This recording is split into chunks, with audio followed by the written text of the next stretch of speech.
Yang ngajar di sini udah mata pelajaran PPKN. Oh iya. Ini berdiferensiasi. Nah, proses pembelajaran yang dibuat sedemikian rupa sehingga siswa dibuat merasa tertantang untuk belajar. Apa lagi? Boleh. Pembelajaran berdiferensiasi yaitu pembelajaran yang memperhatikan gaya belajar, potensi, kemampuan setiap peserta didik itu berbeda. Kemudian pembelajaran berdiferensiasi, pembelajaran yang disesuaikan dengan minat, kemampuan, keinginan dari peserta didik. Cukup sih. Ya, paham semua. Seperti yang saya bilang tadi sudah paham ya apa pembelajaran diferensiasi itu. Mari kita lihat.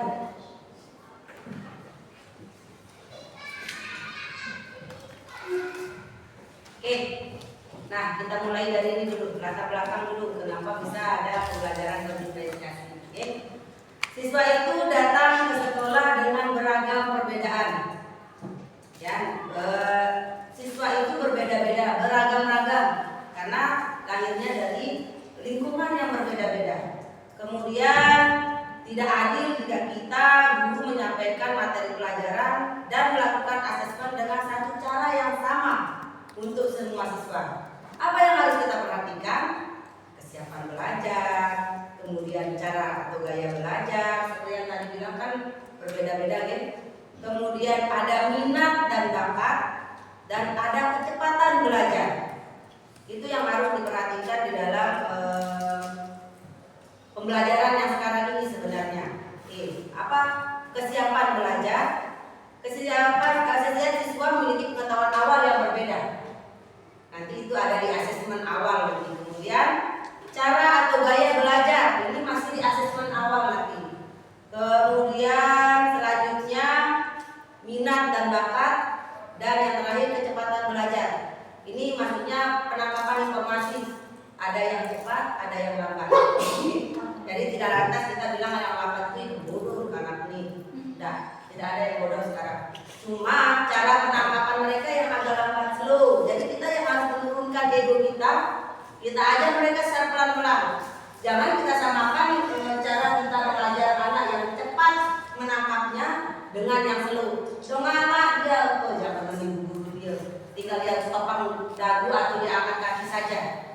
Maksudnya dia saja masih juga jadi paham. Begitu. Kalau yang lambat cara penerimaannya. Kalau yang cepat kan dia baru ngomong, kita ngomong aja, mereka sudah paham. Ini dia. Ada itu memang. Ada tipikal anak seperti itu. Karena saya punya itu. Sedikit bercerita satu saja. Saya itu ibu dari 4 orang anak. Alhamdulillah banyak sekali. Banyak sekali. Anak yang pertama itu sudah kuliah semester 1 sekarang bahasa Inggris di UNRA. Anak yang kedua SMA kelas 1 dan anak yang ketiga TKB, anak yang terakhir baru 9 bulan. Alhamdulillah. Ya, dari anak yang pertama dengan sampai anak yang terakhir itu berbeda-beda semuanya. Anak yang pertama saya dibilang kurang kemampuannya, enggak. Cuma dia kurang perhatian saja. Tapi dia matang di hal yang lain. Dia orangnya lebih menguasai kehidupan istilahnya. Dia lebih dewasa. Kalau yang nomor 2 dia cerdas. Cerdas itu dia punya semangat untuk belajar yang tinggi. Dia punya semangat untuk berkompetensi. Kalau dia kalau dia ada lomba-lomba dia harus ikut. Dia juga salah satu jeblosan olimpiade dan sebagainya yang nomor 2. Tetapi tidak lantas kita harus membedakan anak itu di luar. Coba kalau kayak adikmu, kan masing-masing anak punya kelebihan. Tetapi yang nomor 2 ini lemah dalam segala hal. Kenapa saya bilang lemah dalam segala hal? Memotor dia tahu, makan kalau kita bilang enggak, airnya sudah saya fotokan ya, kalau kita kan pulang jam 2. Nasinya sudah ada di atas meja, nanti dimakan, habis itu ditaruh lagi di tempatnya. Kalau enggak seperti itu, enggak makan-makan sampai saya pulang. Dari WA dia, mama di mana? Pergi lagi ya. Karena dari Senin sampai kadang sampai sore aja, pergi lagi ya. Makan di mana? Kayak seperti itu. Dia butuh saya, butuh bapaknya untuk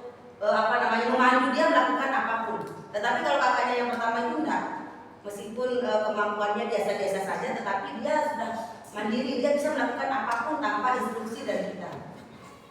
Begitulah anak siswa kita juga begitu. Jangan lantas yang kurang tidak cepat menangkap pelajaran kita bilang dia bodoh. Dia dalam menangkap informasi yang kita sampaikan agak lambat, tetapi kadang dia punya kemampuan yang lebih di bidang lain. Coba kita lihat. Di situ kita gunakan asetnya. Di situ kita up dia. Jangan kita kasih dia nanti matematika terus kasih dia pelajaran yang berat yang sesuai yang kita kasih dengan anak yang lebih cepat penangkapan informasinya. Jangan. Kita pakai yang gaya belajarnya dia, apa yang dia suka. Misalnya kalau dia suka seni, kita masukkan sedikit pelajaran yang akan kita sampaikan di seni itu lewat seni. Misalnya dia suka seni gendang belik, misalnya dia suka gendang belik, dia suka gendang, ayo kita gendang belik. Nanti pelajaran matematika masuk di situ. Coba hitungan kita gendang belik, kalau ini tambah ini gendang belik, ini tambah ini jadi berapa? Seperti itulah kira-kira. Saya akan buat dulu ya. Masukkan di situ. Misalnya bahasa Inggris berembet, kita coba gambaran kita dulu dalam bahasa Indonesia dulu, nanti baru ke bahasa Inggris kan ya. Gambarkan dulu alat itu. Coba ceritakan tentang alat yang kamu suka itu. Kan bisa kita buat seperti itu. Ya, itu maksudnya yang mulai dari mulai dari kesiapan belajar, gaya belajar, kemudian minat dan bakat dan kecepatan belajar siswa. Selanjutnya, oke, baru di sini ketemu definisinya. Apa sih definisi pembelajaran berdiferensiasi? Bisa dibaca saja, tidak usah saja nih. Apa itu definisinya? Karena kita tahu sebenarnya, praktiknya kita tahu. Cuma mungkin definisinya kata-katanya mungkin agak berbeda yang kita buat, tetapi itu maksudnya. Iya, itu maksudnya. Oke? Pendekatan dalam pengajaran yang bertujuan untuk memenuhi kebutuhan belajar yang beragam dari siswa. Maksudnya sama kan? Beragam minatnya, beragam bakatnya, beragam kesiapannya, kemampuannya juga beragam. Apa tujuannya? Ini tujuan yang paling penting, membantu semua siswa. Ingat, semua siswa. Jadi kita bantu semuanya, bukan cuma yang kita saja. Selama ini kalau saya boleh feedback ke pengalaman sebelumnya, kalau kita mau masuk kelas itu yang paling kita ingin itu yang paling pintar, sama yang paling males kan? Nanti yang paling nakal. Nanti saya sampaikan aja sesuai yang saya inginkan. Nanti kalau dia sudah paham, syukur dah ada yang paham salah satu. Terserah yang lain mau apa-apa dah, nggak peduli saya. Selama ini kan begitu kita berpikir. Ya, belum adanya ini. Tetapi di sini tujuannya apa? Membantu semua siswa untuk mencapai potensi maksimal mereka. Karena mereka mempunyai potensi yang berbeda-beda, ada saja kelebihan mereka. Dan mungkin Ustaz, di mana Allah menciptakan hambanya tanpa kelebihan kan Ustaz? Pasti ada kelebihannya. Jadi disinilah kita rangkum dia kelebihannya di mana, kemudian bagaimana cara kita menghadapinya dengan mengakomodasi perbedaan dalam gaya belajar, minat dan tingkat kemampuan. Nanti kita lihat yang mana sih gaya belajarnya. Oke. Nah, next saja ya biar dia lanjut. Ini kalau sudah filosofi yang mendasar tentang pembelajaran berdiferensiasi ini. Pada dasarnya semua siswa itu memiliki kekuatan pada bidang-bidangnya tertentu. Itu seperti yang sudah saya bilang tadi. Semua siswa memiliki bidang yang butuh dikuatkan. Jadi kalau kita sudah menemukan dia suka di sini, kita kuatkanlah dia di sini. Kayak saja dia nih, siapa? Dina, dia punya potensi yang luar biasa di bidang suara, kuatkan di situ. Seandainya anak-anak juga punya potensi yang kuat di bidang suara, kuatkan di situ. Karena seorang penyanyi sukses tidak membutuhkan pelajaran matematika untuk bisa menjadi penyanyi yang hebat. Kaya kan dia? Kaya kan? Kaya. Dengan menjual suaranya kaya. Ya, seorang pilot tidak membutuhkan pelajaran seni budaya untuk bisa dia menerbangkan pesawat. Jadi mereka mempunyai hal-hal yang mereka butuhkan masing-masing. Misalnya kayak Dinda mungkin cukup kita kuatkan di kemampuan yang dia punya. Nanti yang lain akan menyusul. Ya, ilmu-ilmu pelajaran yang lain akan menyusul, akan ikut nempel di kepalanya. Yang penting kita kuatkan dulu di apa minat dan bakatnya. Kemudian tidak ada kata terlambat untuk belajar. Kayak kita inilah, itu tua-tua yang belajar kanyang. Pernah nggak ngomong seperti ini? Pernah kan? Kita tua-tua itu belajar kanyang. Kapan sih kita berhenti belajar? Sudah sebelum jadi guru belajar dari SD dan TK sampai kuliah, belajar lagi jadi guru, mengajar diajar lagi jadi guru. Itulah namanya kita itu pembelajar sepanjang hayat. Ini yang dibilang tidak ada kata terlambat untuk belajar. Ya, mari belajar dan belajar karena semakin kita belajar, semakin kita menemukan ternyata di sini kurang saya. Ya, semakin banyak yang tidak kita tahu. Dede Semarang Tanungan banyak belajar, banyak lupa. Dede belajar lah, bisa dia lupa. Gitu ada kata-kata yang begitu, Dede belajar lah, biar tak ada yang lupa. Tetapi sebenarnya alangkah lebih banyak kita belajar biar tak ada yang kita lupakan.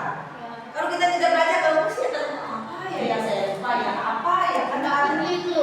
Iya, apa yang saya lupa. Tapi kalau kita sudah belajar, kayaknya pernah deh saya belajar pembelajaran diferensiasi. Tapi saya lupa, itu masih lebih bagus daripada yang saya lupakan ya.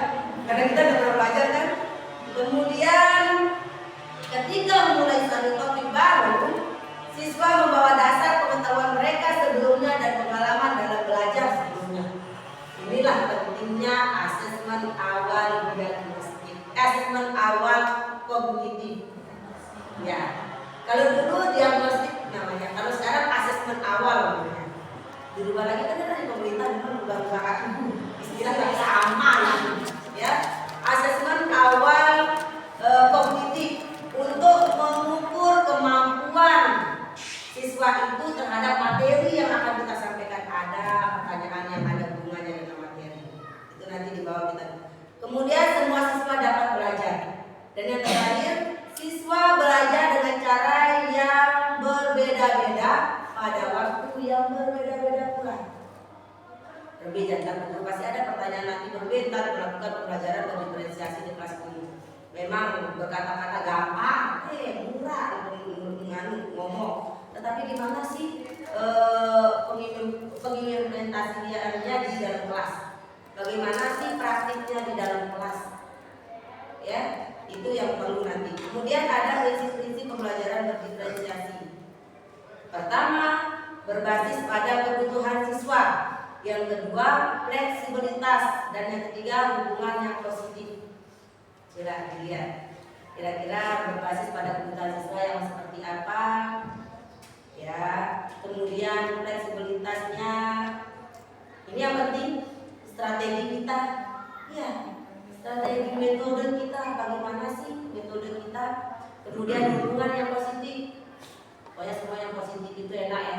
Pokoknya harus positif dah. Pokoknya jadi positif hamil gitu lelah. Saya capek loh positif hamil, sudah 4 kali positif hamil. Ya Allah. Masih kurang Bu. Belum astagfirullahaladzim. Sudah ditutup ya. Positif hamil yang bagi saya yang kurang menyenangkan. Kalau yang berpikir positif, hubungan yang positif itu masih hebat. Kenapa sampai 4 Bu? Ya. Kenapa sampai 4? Mungkin anaknya jenis kelaminnya sama itu. Iya. Wah, biasanya gitu. Ada yang dikejar. Ada satu perempuannya, yang ketiga. Kalau yang terakhir ini lah, alhamdulillah dikasih kepercayaan di waktu yang tidak tepat. Maksudnya usia saya sudah lanjut, kemudian saya sudah stop dah. 3 sudah ada kan ceweknya, satu yang terakhir. Jadi yang keempat ini stop dah, nggak usah. Ada lagi dia gara-gara penggerak ini, gara-gara guru penggerak ini. Saya kan bergerak nih, suami saya juga ikut bergerak jadinya. Itu dan serius, saya sibuk mengerjakan kolaborasi memang luar biasa di situ. Saya berhadapan dengan fasilitator dan PP saya, suami saya mengerjakan tugas saya dan mengerjakan tugasnya sebagai suami. Jadi bergerak itu berkolaborasi setiap hari.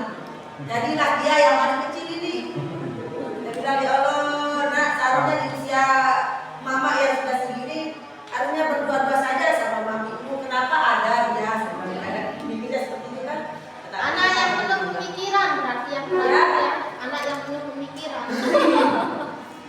lincah, anak paling kecil itu. Soalnya bergerak. Bergerak enak. Sebenarnya saya mau kasih dia nama Gravudin, tapi ternyata Gravitasi ya. saya pikir dia cewek, ternyata cowok. Sudah sampai 5 kali saya pindah apa namanya dokter kandungan, cowok aja hasilnya ya nggak apa-apa. Nggak apa-apa. Yang penting sudah ada ceweknya gitu. Oke, kita next kembali ya, jangan untuk kehidupan saya. Nanti tak ada berani kamu nanti. Oke, nah sekarang di aspek berdiferensiasi. Sudah tahu kan? Diferensiasi konten, kemudian proses, produk, dan asesmen. Konten tahu kan? Kontennya apa? Materinya. Kemudian kalau ke proses, kegiatannya. Kalau produk, yang hasilnya. Jadi produk ini dihasilkan, kemudian asesmen diciptakan. Konten itu di pembelajaran berdiferensiasi ini bukan berarti misalnya kalau kita di IPA yang satu dikasih materi apa ibu saja misalnya perkembangbiakan, yang satu nanti dikasih materi yang lain misalnya alat produksi, enggak, sama-sama alat produksi misalnya, tetapi dengan tingkat kesulitan yang berbeda-beda sesuai dengan kemampuannya. Kayak saya misalnya Ustaz bahasa Inggris misalnya describing people misalnya, nanti di kontennya itu yang apa namanya isinya yang berbeda. Misalnya yang lebih cepat penangkapannya, kamu describing artis sudah, kamu nanti describing temanmu secara sederhana saja, cukup dengan 1-2 kata saja. Kalau itu kamu karena dia lebih cepat, nanti dia lebih pakai kalimat, pakai cerita. Kamu describe, kamu gambarkan tentang artis dengan cara menceritakannya dalam bahasa Inggris misalnya. Kamu yang paling lambat nanti boleh dah kata-kata sifat saja lah, kasih tahu dulu kata-kata sifat yang kamu lihat di teman-temanmu, seperti itu. Itu kontennya. Jangan lantas semua siswa tidak suruh kamu describe, gambarkan artis ini, buat cerita. Kan malam tadi kata-kata aja kita tidak tahu dalam bahasa Inggris apa. Kita suruh gambarkan dalam bahasa Indonesia aja masih tidak bisa. Ini di karangan kita dulu gambaran tes deskriptif tentang binatang, misalnya kita mengarang dulu. Tidak bisa mengarang. Kenapa bisa terjadi seperti itu? Literasi kita yang kurang. Oke, kalau dalam bahasa Inggris, Ustadz, vocabulary-nya ya, berarti vocabulary-nya. Kalau main tabrak-tabrak kalimat itu jadi masalah biasa itu, tetapi vocabulary yang mau dia ungkapkan itu yang kadang tidak mereka punya, kurang mereka, bukan yang tidak punya tapi kurang. Oke, selanjutnya, nah ini gambaran diferensiasi. Apa yang disiapkan guru? Konten yang berhubungan dengan akses belajar dan materi, kemudian proses yang berhubungan dengan cara murid memahami materi, dan yang terakhir produk yang berhubungan dengan hasil belajar. Ya, produk ini tidaklah elok kalau kita samakan semua harus membuat produk seperti ini. Kembali lagi tadi kayak materi yang tadi, misalnya semua menggambarkan tentang artis, tidak. Produknya berbeda-beda sesuai dengan kemampuannya. Oke, selanjutnya ini dia langkah pembelajaran berdiferensiasi. Ada asesmen awal, ada tujuan pembelajaran, kemudian ada siswa, ada konten, proses, asesmen produk, dan asesmen sumatif. Asesmen awal ini sudah tahu kan? Gini. Yang asesmen awal kognitif, non kognitif, dan kognitif. Kalau non kognitif Ustazah kayak belajar menentukan. Iya, betul. Biasanya Ustazah lakukan itu di awal sebelum memulai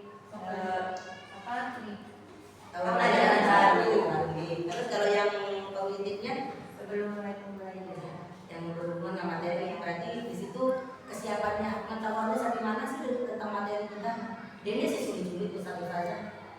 Yang mana sulit-sulit? Yang gampang-gampang saja lah pericesnya yang untuk kognitifnya itu. Yang penting menyenggol-nyenggol sekedip. Misalnya kayak kita ya, siapa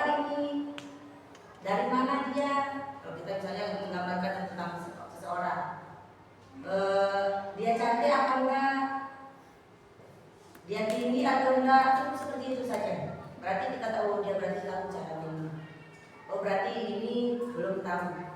Ya, usahakan kalau yang non kognitif ini harus sebelum setiap awal kamu belajar. Kalau itu kan biasanya dikerjakan oleh sekolah, bisa wali kelas, bisa juga ada BP-nya. Ada dia sebenarnya Pak Kepala Sekolah yang juga yang contoh asesmen yang non kognitif yang pakai ya. Aku minta data. Tetapi kalau menurut saya kalau di sekolah itu lebih apalagi yang siswanya tidak terlalu banyak, lebih baik kita pakai tulis. Saya lebih menangkapnya itu bukannya saya gaptek, bukannya saya tidak memperhuli dengan teknologi, cuma saya lebih gampang menyerapkan itu. Saya lihat tulisannya, oh ternyata dia seperti ini, kondisi keluarganya seperti ini, dia maunya seperti ini. Bisa kita tangkap dari pertanyaan yang sudah dia tulis atau kita suruh dia menceritakan bagaimana kondisinya, apa yang dia suka, apa yang tidak dia suka.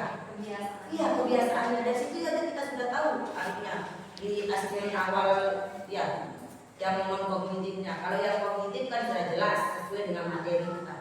Di LKPD itu pasti ada. Berarti seperti kalau yang asesmen kognitifnya itu setiap Konten. kontennya itu kita melakukan asesmen. Ya, kalau misalnya pertemuan kali ini tidak selesai konten yang saat ini, jangan lagi sudah asesmen dia di pertemuan berikutnya. Setiap sudah pindah konten baru di ya. Kemudian,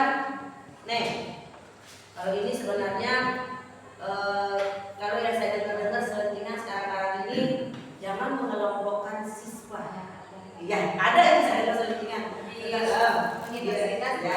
Jangan sekali-kali mengelompokkan siswa, maka dia akan merasa dibedakan, betul. Ya, jangan secara terang-terangan kamu ini tomro deh ketokon, kamu yang pacu-pacu cara belajarnya di sini dudukmu, kamu yang mendengarkan di sini duduknya, bukan begitu.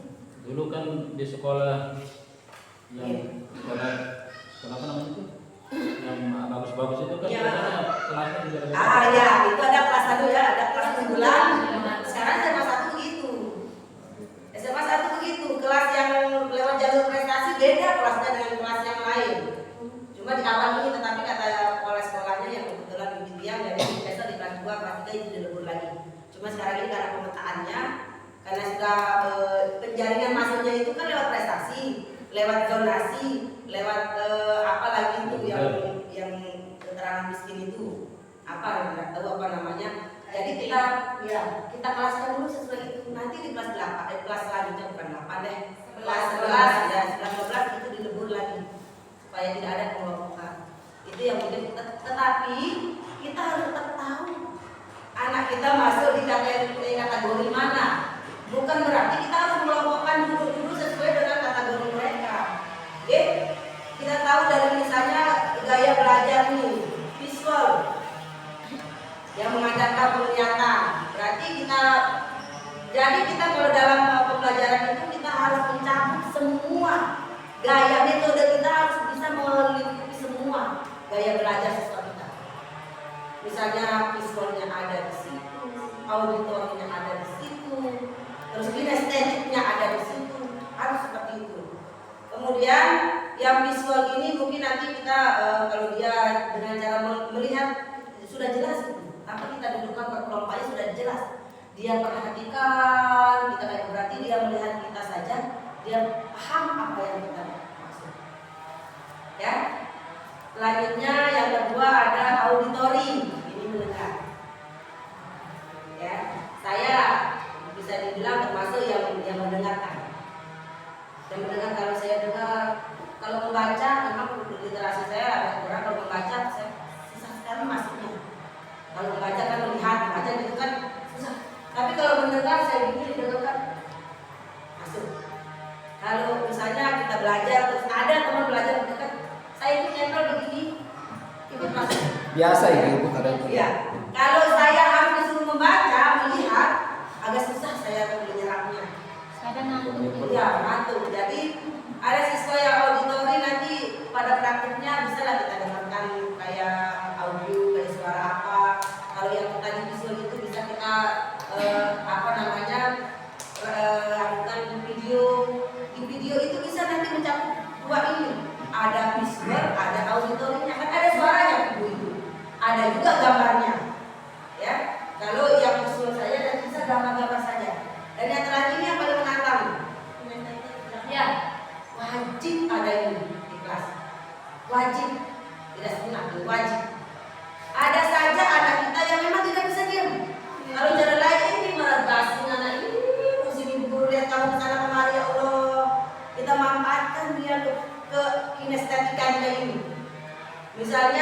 cara belajar yang contoh kecil saja deh.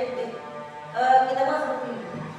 Kamu yang pilih minta tolong antar berapa guru nanti tuliskan pendapatmu misalnya apa tentang materi ini, tempel ya di situ. Atau kita suruh dia mencari di luar. Ibu guru kita udah tahu apa ini bahasa Indonesianya, cari di luar. Tanya bapak ibu guru, banyak guru bahasa Inggris di luar mencari. Tanya dia, maka dengan senang hati dia keluar mencari jawabannya.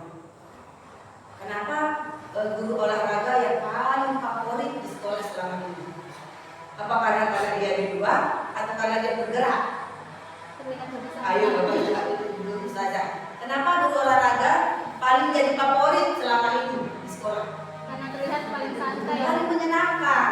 Kenapa sih kita guru matematika, guru IPA, guru bahasa Inggris, PKN dan sebagainya tidak bisa menyenangkan kayak guru olahraga?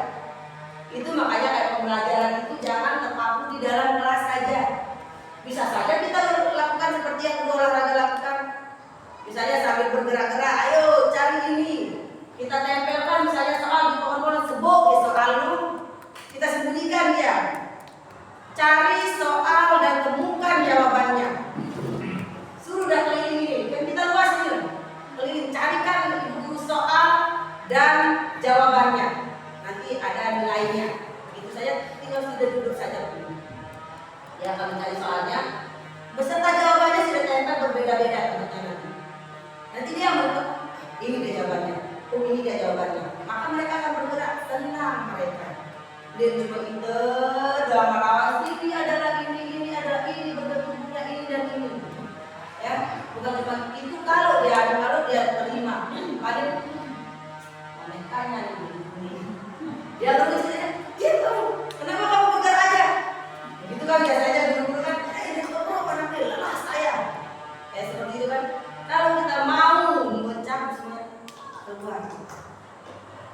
Tidak lantas harusnya setiap hari keluar, enggak. Kalau kita butuhkan keluar, kita keluar.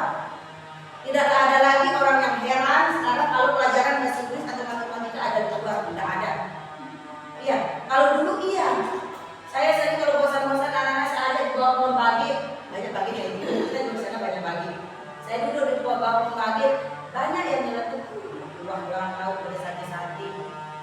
Tapi sekarang tidak ada yang begitu karena mereka paham apa yang mereka butuhkan. Ya, jadi mimpi atau pikiran anak-anak dari rumah itu ke sekolah bukan duduk di dalam kelas, pegang bolpoin, nulis di atas buku. Bukan. Tanamkan pikiran mereka bahwa nanti kita ke sekolah itu mau bersenang-senang, senang dan belajar. Senang dan belajar. Itu pikirkan tanamkan seperti itu. Kita akan bersenang-senang dan belajar. Insya Allah akan tercapai lah keinginan kita untuk pembelajaran diferensiasi ini. Selanjutnya, ini kita kasih sebagai karena sudah kita kasih sudah tadi sudah tidak perlu dialami di sudah kayaknya sudah paham semua masalah asesmen ini. Jadi asesmen ini apa kira-kira satu saja bantu tiang apa sih asesmen itu?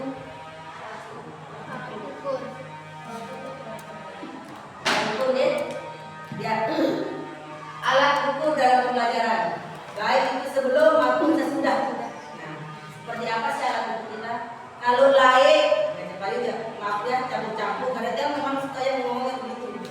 Kalau zaman dulu kala kita yang seperti yang saya bilang kemarin, kita yang melakukannya, kita yang belajar bersungguh-sungguh di dalam kelas, lain yang mengukurkan kita. Ibaratnya kopi ini, misalnya seharusnya ini ukurannya pakai ini penuh, nanti disuguhkan sama ustazah pakai gelas yang kecil. Saya tumpahkan kan masuk dah, tumpah bubar dia. Jadi ukurlah dia dengan ukuran yang tepat. Jangan airnya sekocor diukur pakai segelas. Jangan airnya segelas diukur pakai sekocor, kan tidak benar. Jadi kita yang belajar, kita pula yang mengukurnya. Bagaimana cara mengukurnya? Pengumpulan informasi ya, alat ukur, pengumpulan informasi, mengetahui kebutuhan belajar, perkembangan, pencapaian hasil Kemudian, nah ini belum tergantikan ini. Kalau saya yang di NBNP Pak Ustadz, kemarin karena kita satu rukun, kemarin Pak Zul yang mengatakan bahwa asesmen diagnostik sudah diganti pakai asesmen awal, ya. Tetapi karena sudah terlanjur kebiasaan gitu loh, kita bilang diagnostik kognitif dan non kognitif, jadi beginilah hasilnya. Di sini asesmen awal atau diagnostik ini ada dua yang seperti saya bilang tadi, ada yang kognitif, ada yang non kognitif. Sudah tahu nih kan digunakannya di mana. Kemudian yang asesmen formatif, formatif ini yang mana? Pencapaian. Oke, dipakainya di kapan? Di Proses pembelajaran. Oke, di proses. Asesmen formatif ini proses lagi. Proses untuk mengukur, ya, pada saat proses pembelajaran berlangsung, baik itu misalnya di TP-nya, kemudian pokoknya di kontennya, pada saat proses berjalan itu digunakan asesmen formatif. Kalau asesmen sumatif, ya, untuk hasil belajar siswa, capaiannya, hasil akhirnya. Ayo, nanti kita lihat ada dia di sini. Ya, lihat sama, pemahamannya sama dengan apa yang dituangkan ini, ya. Kompetensi, bakat, minat, dan gaya belajar siswa. Itulah asesmen awal atau yang ditulis di situ asesmen diagnostik. Asesmen awal itu bertujuan untuk mengidentifikasi kompetensi, kemampuannya, bakat, minat, dan gaya belajar siswa kita. Penting ini. Kalau menurut saya inilah yang terpenting. Penting sekali. Biar kita tahu mau dibawa kemana anak-anak ini. Biar kita tahu bagaimana caranya kita membawa mereka. Ya, meskipun tugas kita cuma 30%, kita juga punya kewajiban untuk meluruskan, membawa anak-anak ini ke mana yang seharusnya dibawa sesuai dengan kemampuan mereka, bakat mereka, minat mereka, dan gaya belajar mereka. Yang kedua, Kalau gaya belajarnya kayak saya hampir maafan. nah, Gimana itu? kalau saya begitu, saya di dalam kelas. Kalau dulu dekat ke Ustaz, Baik. cili, tapi kalau sekarang enggak. Sudah sarapan anak-anak, penting sekali itu kita menanyakan kondisi siswa kita di awal kita masuk. Dede bawa materi kita hari ini gini.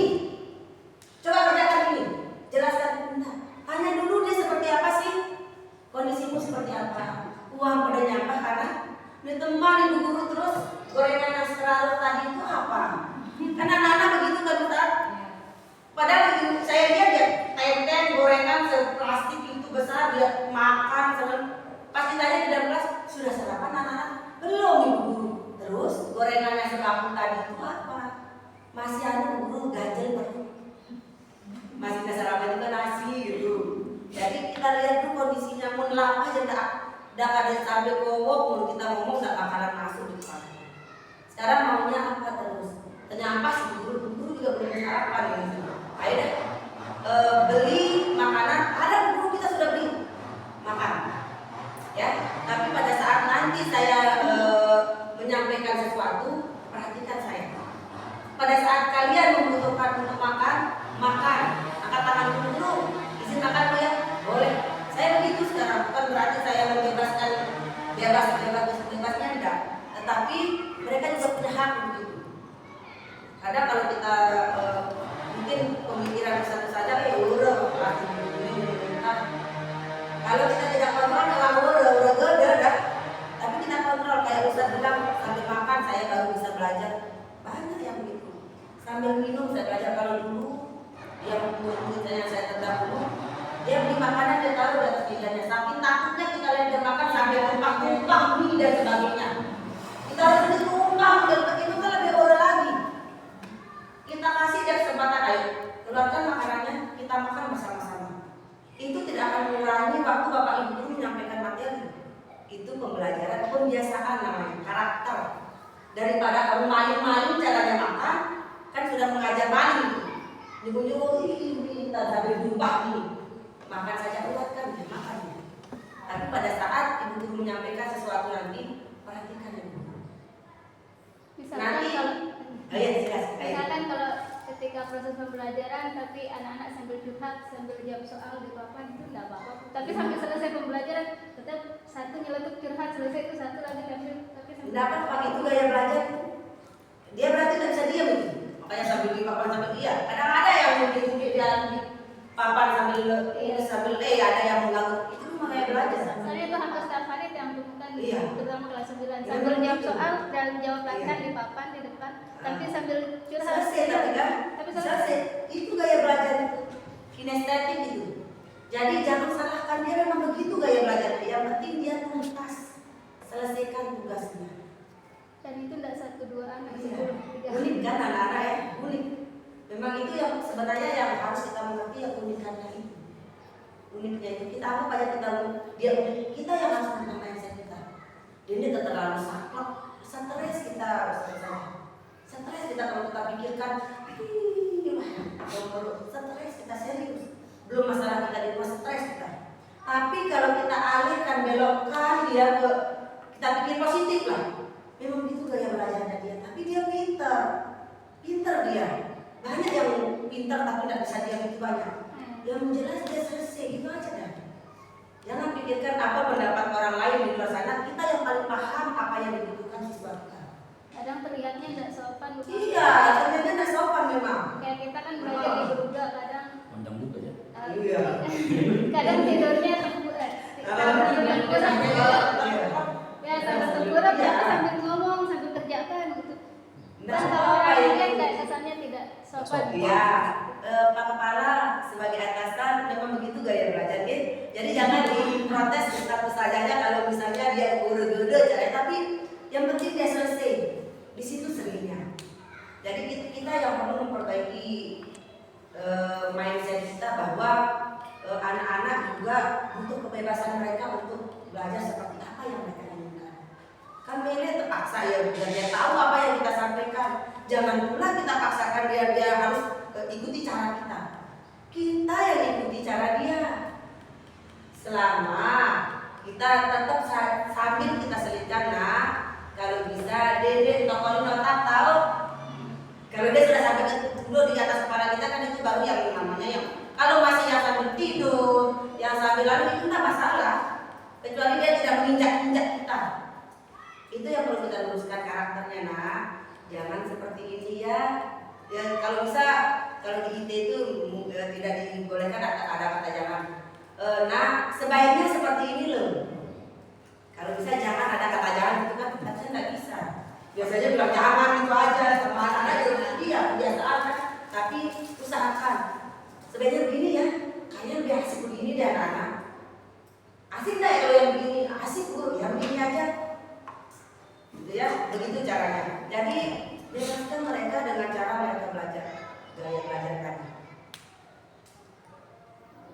Siapa? Tadi ada Pak siapa tadi?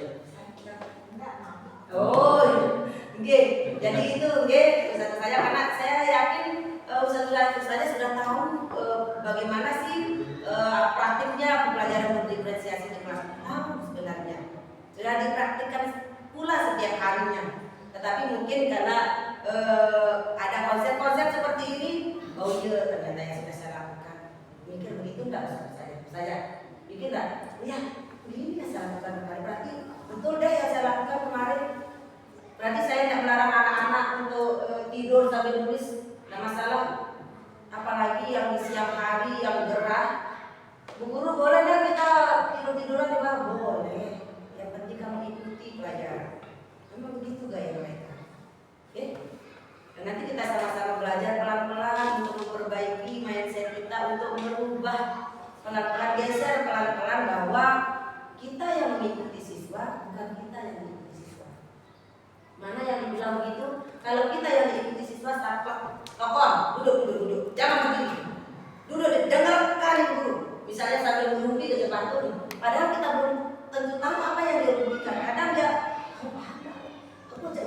kadang itu yang dia rupikan. Tapi karena keegoisan kita sebagai seorang guru, apa kamu ngomongin?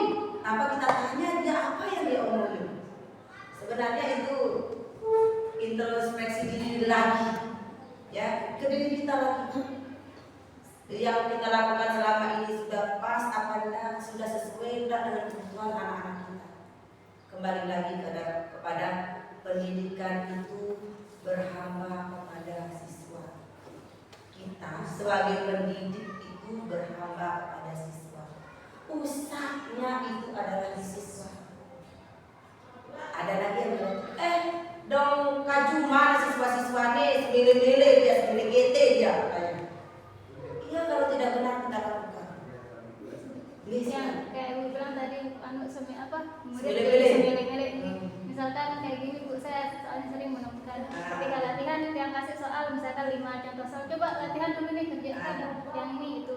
Ada beberapa anak, itu bukan 3-4 anak tapi banyak anak yang bilang, Ustazah boleh nggak kalau sudah selesai kita soal yang ini kita cerita ya. Jadi ketika saya bilang, oh ayo tapi selesaikan, semangat mereka kerjakan dan tapi kan waktunya masih banyak sisa. Saatnya kita untuk melanjutkan materi tapi jadi bercerita keluh kesah mereka gitu, itu enggak apa-apa. Karena mereka juga akan sesuai kondisinya. Mereka kan kalau yang cepat itu mengerjakan itu berarti mereka penerimaan informasinya lebih cepat dari yang agak lama tadi. Anggap saja gini saja, saya sambil menunggu yang agak lama gitulah. Kalau yang dalam cara dulu di K13 ILBP itu ada pengayaan. Sambil saya ceritakan sambil pengayaan, selip-selipkan aja pengayaannya, penguatannya dari apa yang dia dapatkan itu. Tidak apa-apa, cerita saya juga paling senang diceritain. Kalau sudah ikut guru penggerak ada itu tipe-tipe pendidik, ada tipe teman, kemudian ada tipe penghukum, ada tipe manajer, ada itu di tipe anak guru penggerak. Jadi kita itu berada di tipe mana sih? Penghukum kah? Teman kah? Kalau teman itu domestik, kurang bagus tuh. Kalau manajer itu tahu menempatkan dirinya di mana, tahu menempatkan posisinya di mana. Kalau yang tipe teman ini biasanya yang guru masih senior, masih jomblo ini, yang biasa dijadikan bestie sama anak muridnya. Dan terus yang orang-orang tua dianggap sebagai penghukum. Ini loh bestie saya, guru bestie saya gitu biasanya kan itu tipe teman. Menurut kita bagus, bisa curhat anak-anak, tapi kadang juga ada sisi tidak bagusnya. Terlalu terlalu tidak ada jarak antara dia. Terlalu dekat, jadi kadang tidak wibawa guru itu hilang. Jadi yang paling pas itu manajer tahu menempatkan diri di posisinya yang tepat. Oke. Selanjutnya yang terakhir ini asesmen sumatif. Nah ini dia, ya. Tujuannya apa? Memastikan ketercapaian keseluruhan tujuan pembelajaran. Seperti yang dibilang saya tadi. Jadi sumatif itu dilakukan setelah proses pembelajaran atau setelah selesai menyampaikan satu atau lebih ruang lingkup materi. Yang sumatif ini yang dijajah dijadikan nilai rapot. Formatif tambah sumatif ini jadi nilai rapot biasanya. Oke, jadi sumatif ini adalah untuk mengukur ketercapaian keseluruhan. Ya, kalau yang tadi formatif itu di proses, ini di akhirnya untuk mengukur keseluruhan tujuan ketercapaian keseluruhan tujuan pembelajaran. Kalau yang asesmen awal di awal untuk mengetahui kemampuan, kemudian gaya belajar, profil belajar, ketertarikan siswa kita, asesmen formatif di proses, kemudian asesmen sumatif itu di akhir. Jadi kembali-balik nanti di daftar nilai ada dia asesmen formatif, asesmen sumatif di situ. Oke. Satu lagi, karena kita di kurikulum Merdeka ini di satuan pendidikan itu per fase, kita ada di fase D, maka tidak ada istilah tidak naik kelas. Mungkin bisa diganti tidak naik kelas itu tertundalah ke tahap berikutnya. Tertunda ke tahap berikutnya karena dia cakupan satu level di fase D. Jadi kalau dia tidak tuntas di materi kita di kelas 1 atau kelas 7, bisa dilanjutkan di kelas 1. Kita sekarang ini bukan menghabiskan buku, belajar menghabiskan buku bukan, tetapi kita lebih ke tujuan tujuannya. Sudah tercapai nggak tujuan pembelajaran keseluruhan persatu fase itu intinya. Sekali lagi Ustazah, sebelum kita mulai pembelajaran, sebelum kita mulai di awal tahun pembelajaran baru, jangan lupa untuk mengukur apa sih bakat, minat, latar belakang dari peserta didik kita dengan asesmen awal non kognitif ini. Karena ini sangat penting. Kalau bisa Pak Kepala direncanakan, maksudnya dibuat program pelaksanaan asesmen awal non kognitif secara keseluruhan pada siswa baru. Kemudian nanti hasilnya itu dibagikan ke tiap-tiap guru, biar guru juga tahu saya menghadapi anak seperti apa. Jangan kita ukur di kepala sekolah dan timnya terus tidak kita sampaikan ke guru yang lain, kan percuma. Karena yang masuk kelas siapa? Kita, gurunya yang masuk kelas. Oke. Kemudian yang kedua, yang kognitif itu kalau kita, gurunya, guru mata pelajarannya, biar kita tahu kemampuan anak terhadap materi yang akan kita sampaikan. Kemudian yang formatif untuk prosesnya, yang semakin untuk akhir dari pembelajarannya, untuk mengukur ketercapaian seluruh tujuan pembelajarannya. Ada pertanyaan? Satu saja. Oke, silakan. Coba minta di slide ke 22. Oke. Mengenai eksplorasi konsep di berdiferensiasi ya. Di sini kan berarti itu di proses berdiferensiasi sama dengan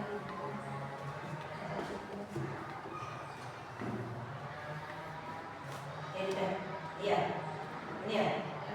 Bukan? Oke.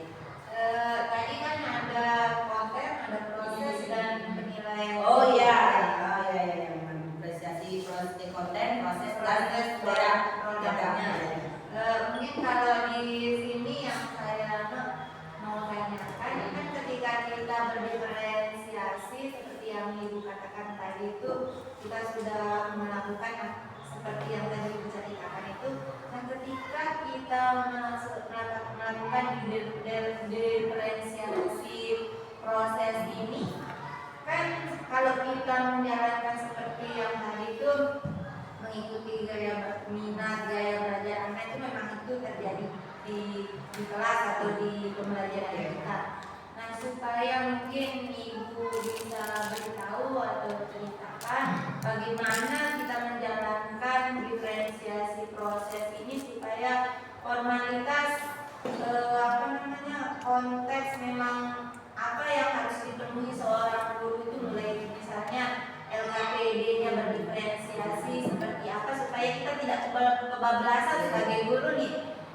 Sudah saya berdiferensiasi kata Ibu kemarin, inilah diferensiasi. Jadi tapi kita lupa menyiapkan bentuk LKPD-nya seperti apa, kemudian modul ajarnya seperti apa gitu, supaya kita tidak cuma kontennya aja kita tahu tapi lupa tentang itu sebagai guru. Mungkin itu dijelaskan ke kita apa yang harus dilakukan seorang guru itu untuk mencapai itu, supaya tidak kebablasan. Kami hari ini saya berdiferensiasi, mana saya kirim ke program belajar seperti yang ceritakan tadi itu, tapi kita lupa secara formalitas menyiapkan LKPD seperti apa, diferensiasinya, modulnya seperti apa. Mungkin itu yang Ibu jelaskan. Oke, baik, terima kasih Ustazah.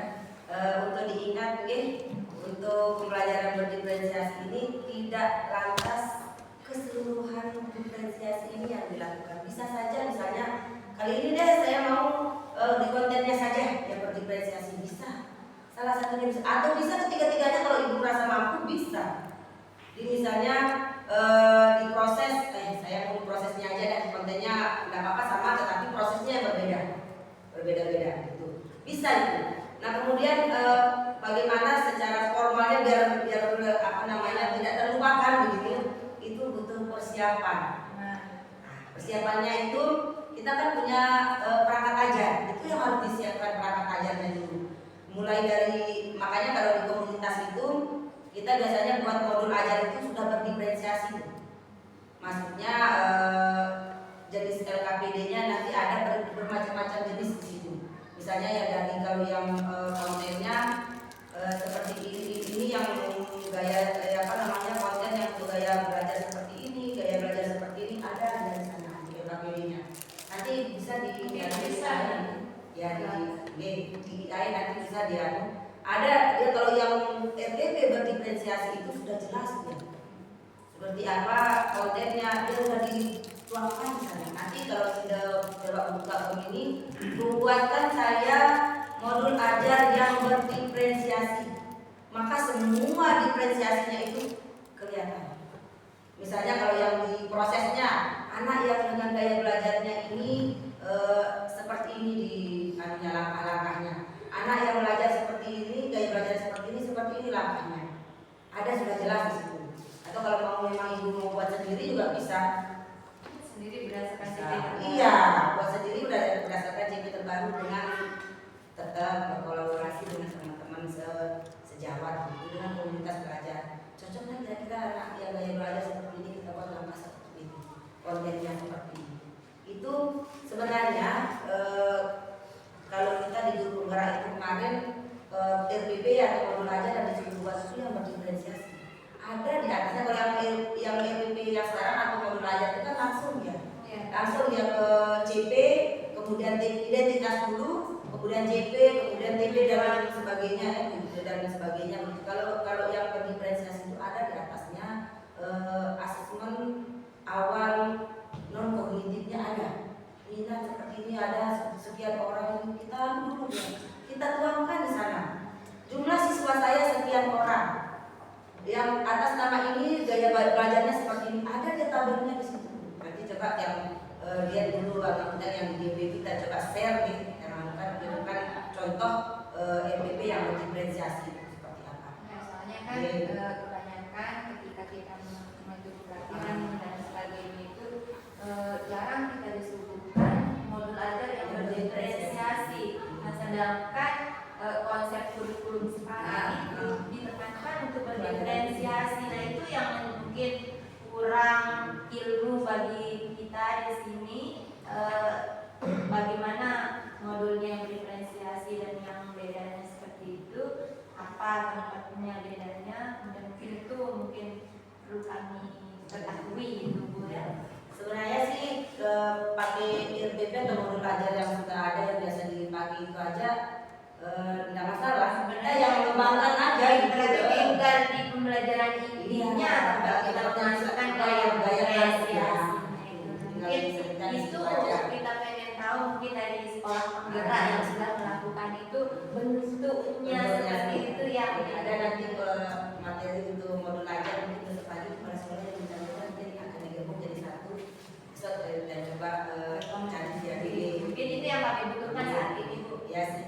Memang semua kita aja kalau ada MBP atau apa mana dong modul ajar yang pas dan sesuai begitu yang bisa kita terapkan di sekolah yang berdiferensiasi seperti apa. Ada seperti itu sudah ngomong di MBP. Makanya itu yang perlu kolaborasi.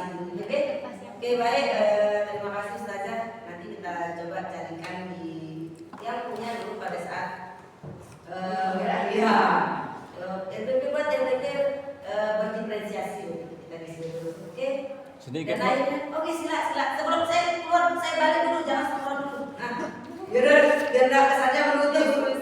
Iya, silakan. Jadi kesimpulan menurut saya ini. Jadi kesimpulan pembelajaran diferensiasi ini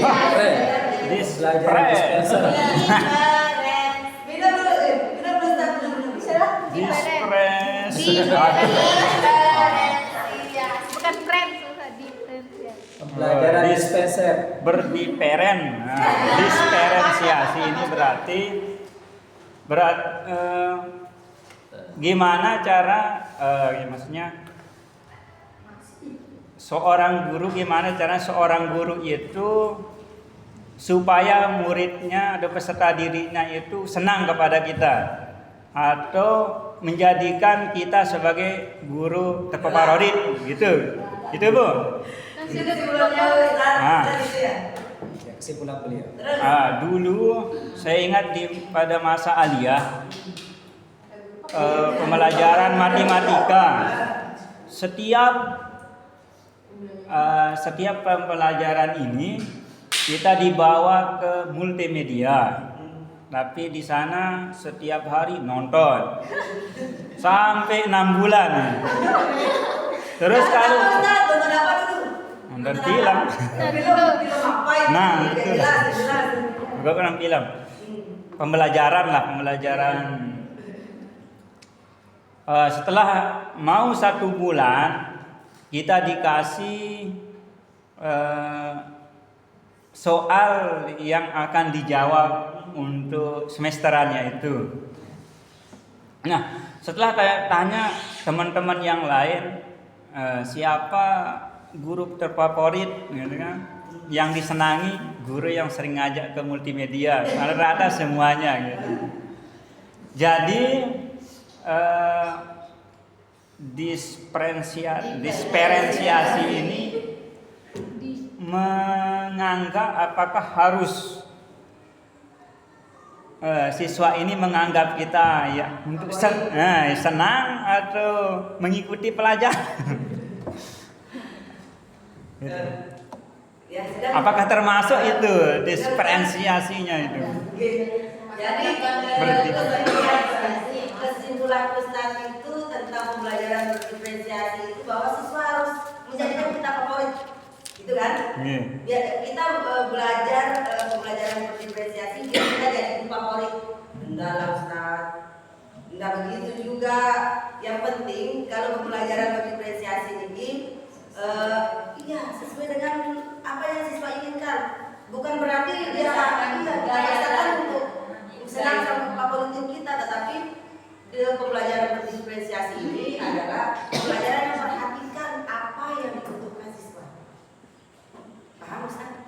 Apa yang dibutuhkan siswa? Berarti lain sudah butuh nonton itu, makanya kalau dia menjadikan kita guru favorit itu upahnya. Tahu banyak anunya kan itu apa namanya? Itu upah kita lah itu untungnya buat kita. Ya, karena kita melaksanakan pembelajaran ini. Tetapi yang jelas pembelajaran berdiferensiasi itu adalah pembelajaran yang memperhatikan apa yang dibutuhkan siswa, bagaimana kemampuan siswa, terus gaya belajarnya, kemudian minatnya apa, itu berdiferensiasi. Bukan kita mengajak siswa itu kan waktu itu mungkin pas Ustaz Aliyah itu belum tentu semuanya senang nonton. Senang. Senang semuanya. Orang di kebetulan senang semuanya nonton. Maksudnya kadang ada yang Karena tidak ada HP dulu kan. Ada aja nonton, kadang kalau sekarang ngajak nonton ya ada yang dari sekarang. Karena seperti yang kemarin nggak Ustaz masuk ke sini, jangan samakan zaman kita dulu. Kalau Ustaz mungkin kemarin zamannya Ustaz kemarin sama zaman anak yang sekarang.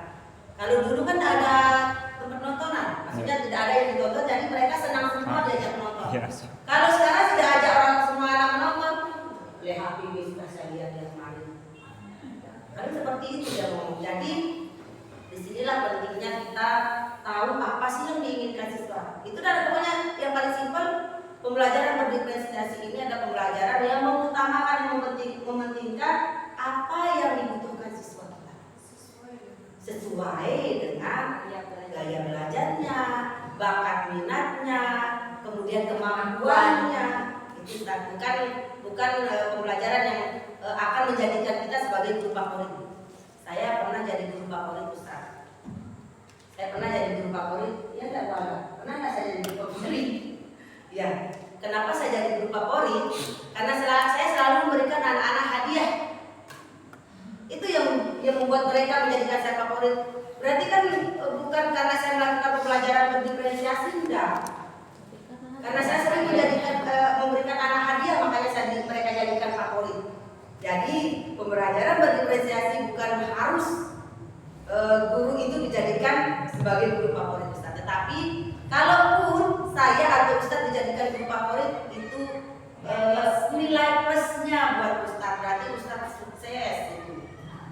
berhasil membuat anak-anak belajar dengan gaya mereka dan membuat anak-anak memfavoritkan Ustadz sebagai panutan mereka. Ustadz favorit enggak? Enggak. Iya.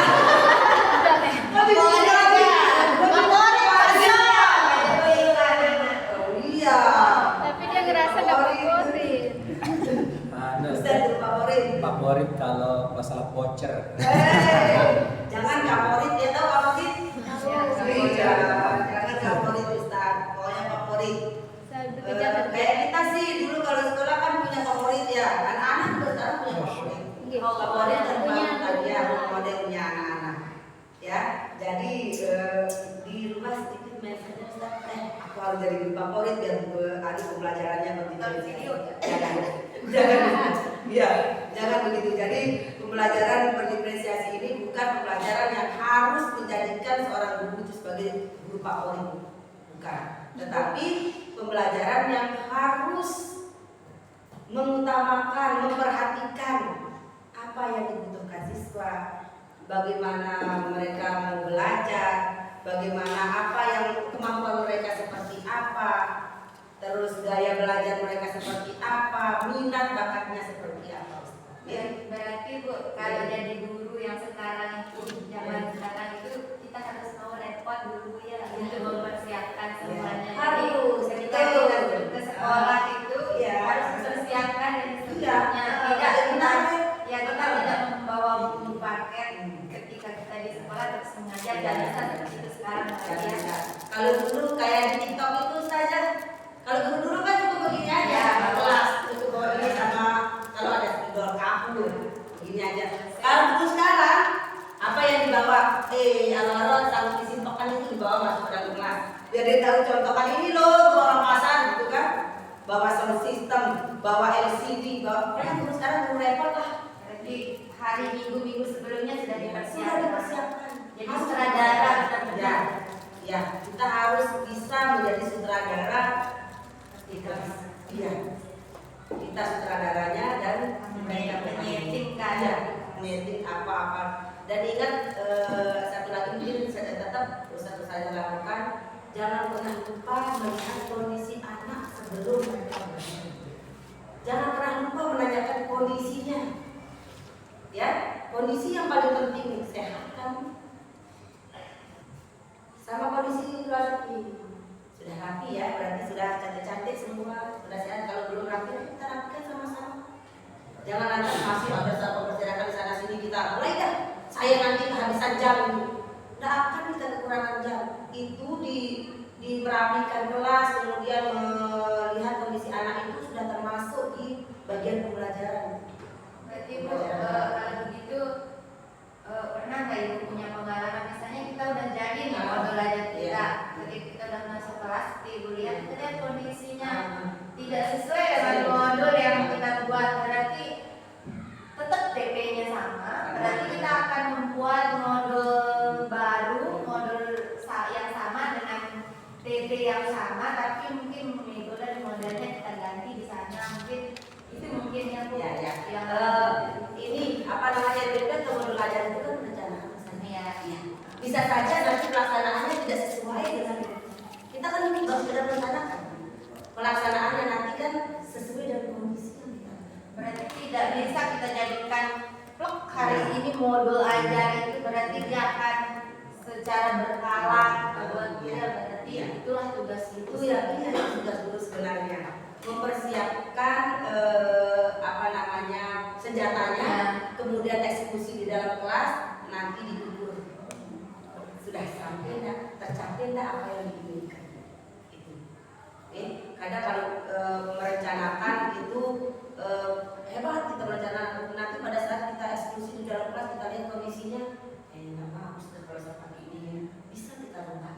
berarti ketika kita ingin mensupervisi teman itu kita tidak bisa mencari mana modul ajarnya plok segitu, bisa saja kita minta pertemuan masalah supervisi Ustazah, di dalam tadi supervisi itu kan ada pra-observasi ya. Di situ di pra-observasi itu kita tanyakan di bagian mananya sih yang mau dilihat. Bukan berarti kita menyalahkan kita supervisi atau observasi itu kita tidak mencari kesalahan bapak ibu guru dah. Tapi iya, ayo di bagian mana yang mau sudah diperhatikan, yang mau sudah anggap kurang, masih agak ragu-ragu lah gitu, mau sudah diperbaiki. Baru kita nanti misalnya di bagian ini dia ustazah, ya baru kita perhatikan di bagian. Bukan berarti kita kayak supervisi jalan duduk di sana terus lihat apa yang dia lakukan, tegang. Saya pernah punya pengalaman itu dulu waktu masih jadi guru seni budaya di kepala sekolah saya yang pertama, masih honorer waktu itu, masih bajang-bajangnya.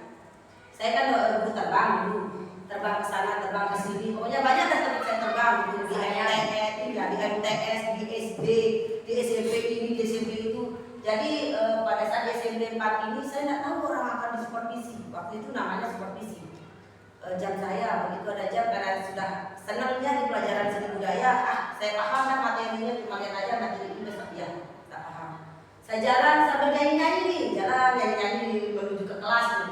Tahu-tahu kok sepi sekali ya, ini biasanya kan rame, kok sepi. Saya bilang begitu berdiri di depan kelas. Saya mau salam langsung sambil di sini, napas saya rasanya. Saya lihat kepala sekolah sudah duduk di situ. Assalamualaikum warahmatullahi wabarakatuh. Saya mau pingsan itu tak pingsan sudah, saking kagetnya, lemes. Ya Allah, apa yang harus saya lakukan? Padahal sudah siap saya mengajar di depan kelas. Cuma karena ada orang aneh, pimpinan lagi di belakang, anak-anak sudah tegang, sudah gemetar, anak-anak yang gemetaran luar. Apa yang harus saya lakukan? Saya bilang, kalau saya bisa pingsan saya waktu itu. Aku nafas sambil begitu saya mau ambil air minum, nggak enak mau keluar. Langsung sambil gemeteran. Itu pengalaman pertama saya di supervisi luar biasa, akan saya lupakan sampai kapanpun. Iya, mental saya langsung sampai yang tadinya saya mau membahas seni apa bukan seni suara waktu itu, jadilah seni teater. Bingung, ya Allah. Keluar anak-anak keluar. Saya bilang pada waktu itu belajar di luar itu sesuatu yang aneh. Kenapa diajak anak keluar, saya sedang duduk di sini katanya kepala sekolah. Dia streng. Pak Kepala, kebetulan yang mau ngajar teater jadi butuh ruang yang luas. Padahal profesor saya tidak mempersiapkan apa-apa tentang teater ini. Tapi begitu hebatnya mental kita, maksudnya yang bisa merusak mental kita, bisa merubah haluan kita menjadi 180 derajat, berubah dia. Ya, saking rusak mental dari asalan itu aja sudah assalamualaikum rusak mental saya. Jadi dia berubah 180 derajat, berubah hati saya, materi saya berubah. Nama anak-anak dulu berjanji atau menyanyi. Kenapa kita jadi drama? Itu dia bilang anak-anak waktu itu. Maaf anak-anak, saya lupa betul-betul blank di kepala saya. Betul ya, materi saya sampai lupa saya. Saking begitu pula mungkin anak-anak kalau ditunjuk pada saat dia senang-senang berjorak-jorak terus kamu maju, blend dia semuanya sebenarnya. Kita lihat kondisinya. Jangan karena dia berjorak kamu maju. Saking kagetnya terus takutnya kita sebenarnya bisa dia bukan yang tadi, cuma kehapus semua apa yang dia bisa di kepalanya. Saya yang merasakan itu sampai dipanggil ke ruang kepala sekolah. Di situ saya ngomong maaf Pak Kepala, sebenarnya bukan itu materi saya, cuma tidak ada yang bilang saya mau supervisi hari ini. Kalau saya sudah dikasih tahu kan, saya menyiapkan mental saya dari rumah sebelum sarapan lagi. Itu antara saya nervous karena lihat kepala sekolah atau karena saya lapar, itu dua-duanya campur jadi satu. Kelaparan, kehausan, malu luar biasa waktu itu. Sampai pada saat dipanggil di kanunya itu, setelah observasinya itu, dia bilang, kenapa ibu begitu tadi? Saya sebenarnya bukan itu materi saya Pak Kepala, tapi saya kaget. Dia bilang saking kagetnya, saya jujur sama. Saking kagetnya saya bilang, saya lupa apa yang saya sampaikan. Saya bilang, ketawa dia. Kenapa Bapak tiba-tiba ada di dalam kelas, kenapa tidak ngomong sama saya, tidak lihat jadwal dulu katanya. Sampai saya salahin teman-teman, kenapa tidak ada yang bilang sama saya bahwa hari ini jadwal saya supervisi, saya bilang gitu. Kenapa ibu tidak ada jadwal? Dia bilang, saya lihat jadwal saya bilang, aduh, itu udah susahnya jadi dosen terbang lagi. Susah sana jadi guru terbang ke sana kemari, jadi nggak tahu kita jadwal hari itu. Supervisi jadi Bu Ustazah kalau supervisi teman-teman kasih tahu dulu. Ada perannya tuh, karena kita mengajar kalau ada orang asing yang ada di dalam ruangan kita sudah lain hawanya. Gimana Ustaz saja, ya kan? Lain hawanya, sudah di luar kepala semua apa yang kita sampaikan. Tetapi kalau ada orang aneh di dalam kelas kita selain kita, maka akan berbeda ya. Lebih, ya deh, iya. Bawa gigi-gigi kalau julurin 5 menit. Saya baca orang aneh. Saya betul sampai napas di sini, napas. Kalau ada yang pingsan saya waktu itu. Sampai saya bilang, maaf Pak Kepala, sampai sekarang masih gemetaran saya ini. Memang sih di menit-menit pertama kita seperti itu, tetapi berpengaruh ke sepanjang pembelajaran kita itu nggak tenang kita mengajar. Hilang konsentrasi, buyar. Sampai saya menyalahkan diri saya seminggu-minggu itu. Kalau bodohnya saya kenapa saya nggak melihat jadwal, bodoh sekali gitu saya mikir. Kok saya nggak lihat jadwal, kok saya nggak mempersiapkan diri. Jadi itulah menurut saya, perencanaan bisa saja berubah nanti pada saat eksekusi. Kan itu baru rencana. Iya. Kenapa kok bisa dieksekusi beda eksekusinya nanti? Yang penting kita sudah merencanakan yang matang. Kalau kita temukan berbeda di dalam kelas, memang itu konsekuensinya. Kita rubah lagi haluan. Nanti baru kita perbaiki lagi. Makanya kalau kepala sekolah saya, janganlah dijilid dulu perangkat ajarnya. Siapa tahu nanti mau ada perbaikan tinggal dicabut. Nanti kalau sudah selesai baru dijilid, kita pakai jilid yang besar. Tidak ada jilid-jilidan kalau di kepala sekolah yang sekarang. Kalau yang dulu harus dijilid dulu. Jadi kalau dia salah ya biarkan saja salah. Kalau sekarang enggak, kalau di salah cabut. Ya karena sudah keluar mereka, kita nanti yang sinkron ya. Nah, sinkron lagi ya. Akhirnya sinkron. Sebenarnya tadi maunya kita ada hibur-hiburan,